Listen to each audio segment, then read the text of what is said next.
Je peux passer la journée devant ta porte. J'ai tout mon temps.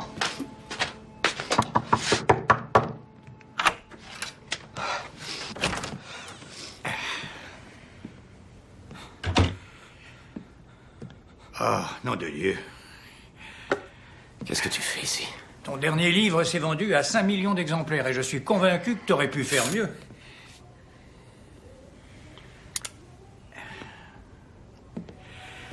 Je suis content de voir que tu t'es remis à écrire. Ça n'a jamais été un problème pour moi. J'écris tous les jours, tu le sais.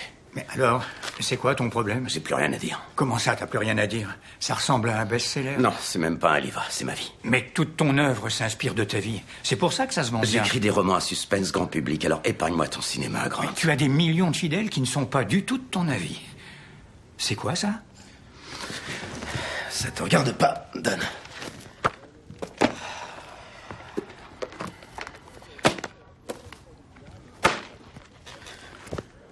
C'est un journal intime. Une autobiographie? Un journal intime. Ça fait partie de ma thérapie de groupe où on écrit sur notre souffrance. Il faut que tu prennes conscience que tes livres sont bien plus importants que tu ne le penses, Joseph. Je reconnais que je n'ai pas la moindre idée de ce que tu peux ressentir en ce moment. Je vais bien. Tu ne peux pas passer ta vie à te punir. Il faut à tout prix que tu sortes de cette chambre.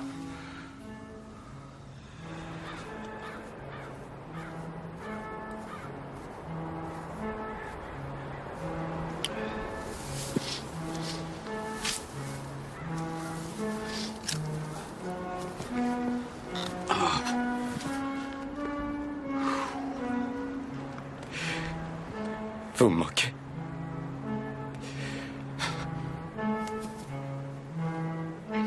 Le jour où Sarah et David sont morts, ma foi en l'existence d'une puissance supérieure s'est éteinte. Il n'y a ni être divin ni grand maître d'œuvre. Aucune forme de divinité ne peut être responsable d'une telle souffrance, d'une telle atrocité. Dieu est mort, si tant est qu'il ait existé.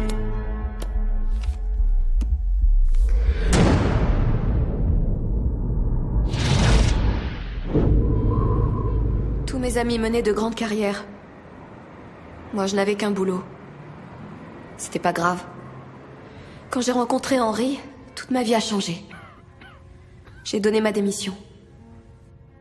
Et je suis devenue une épouse à plein temps. J'étais la personne la plus importante de sa vie. Il comptait sur moi. Et il était ma seule famille. J'étais bien avec lui. Non, j'étais heureuse. Quand il est mort, je suis morte aussi.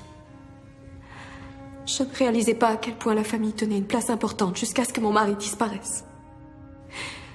Maintenant, tous les matins, je me lève, j'écris mon journal et je me dis que demain est un autre jour.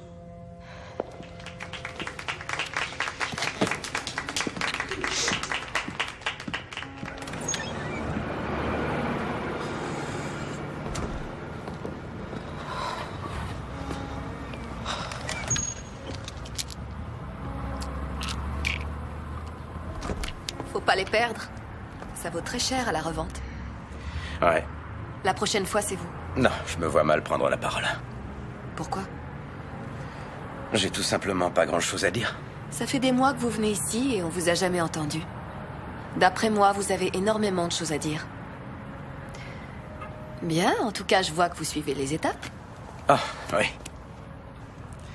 Si je reste très discret, c'est parce que j'ai peur d'ennuyer tout le monde. Mon histoire se termine comme toutes les autres, en tragédie.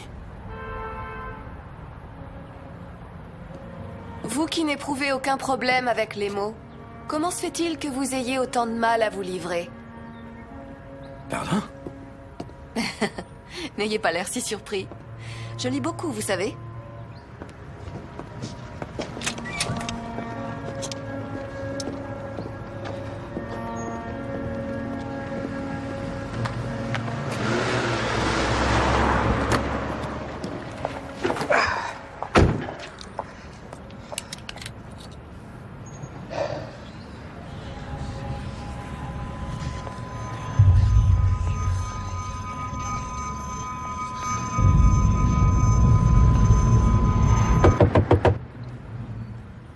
Oh! Désolé, j'étais ailleurs. Écoutez, ça peut vous sembler stupide, mais j'ai lu quelque part que vous détestiez les ordinateurs. Et l'autre jour, j'ai remarqué que vos carnets de notes étaient en morceaux. Je sais, c'est ringard. Ah, non, pas du tout, merci. Je trouve ça vraiment gentil. Bon, au revoir.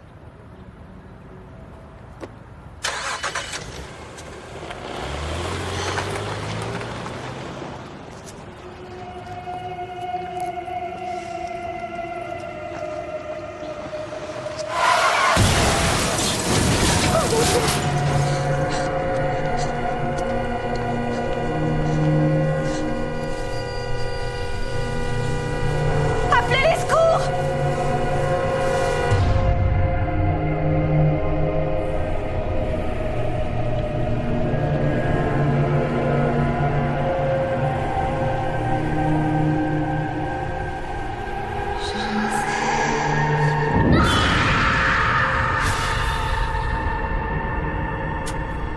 Monsieur Crone? Monsieur Crone, vous m'entendez? Vous avez vraiment eu beaucoup de chance. Vous croyez? J'en suis sûr. Vous êtes à l'hôpital Saint-Luc. Vous vous souvenez de ce qui s'est passé? Oui. J'ignore qui est votre ange gardien, mais je crois qu'il est temps de lui donner une augmentation. Et l'autre conducteur? Il n'a pas eu votre chance.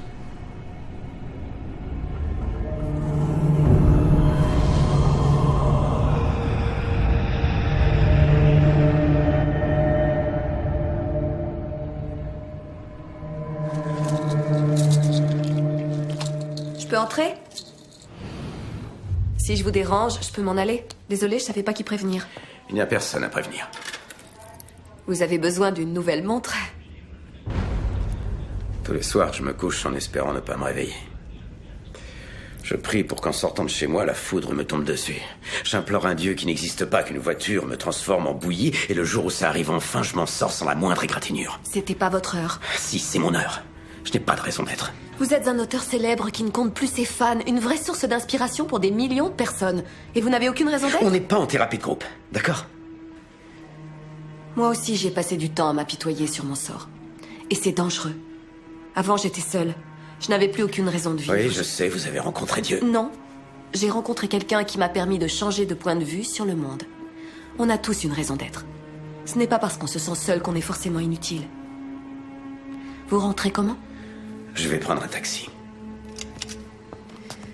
C'est hors de question. Je vais chercher ma voiture et je vous retrouve devant l'entrée.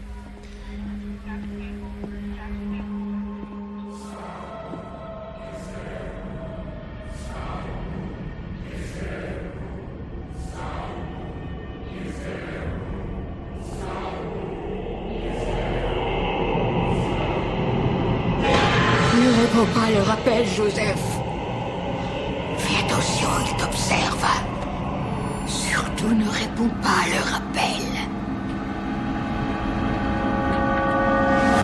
On se voit demain à la séance?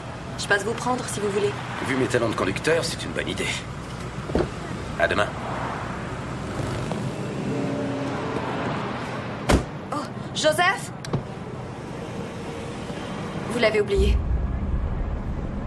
Au fait, je tenais à vous remercier d'avoir été là pour moi. Et pour ça aussi. Bonsoir.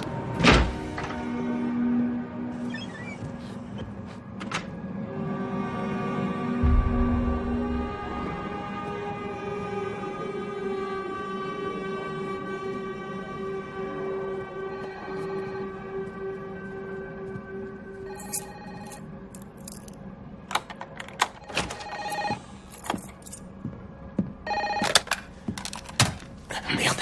Allô? Allô? Joseph? Joseph, tu m'entends?